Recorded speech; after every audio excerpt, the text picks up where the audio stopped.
好来，乡亲继续来关心这个苗栗，今仔日是增加16个确诊者。除了鸿海机械这个整停精密机械自行伫前一天公布有移工来挖着病毒之外，县政府阁来宣布，伫这个金源电子边仔的力晶基层电子公司，甲这个电子厂外包的清建公司，拢一个员工来挖着病毒。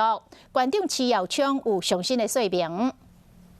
包括了金源电子5例，还有金鼎精密科技5例，超丰电子4例，力晶科技1例，美佳美清洁公司1例。那11例是无症状，5例是轻症。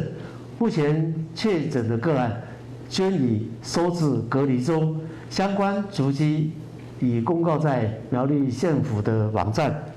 那么细项的部分待会再跟请业管单位来跟各位做说明。那第二个快筛说明的部分有，金源电子已经完成了全体员工7107位员工的一筛。那他们金源电子也用最负责的态度，在6月的11号、12号进行第2次的这个筛检。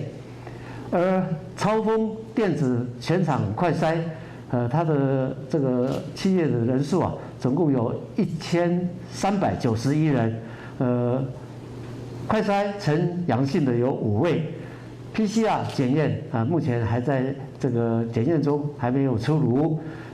第3个就关于智邦电子，在6月7日快筛了700位员工，那快筛呈阳性的有21位 ，PCR 检验同样的也在检验中，报告还没有出来。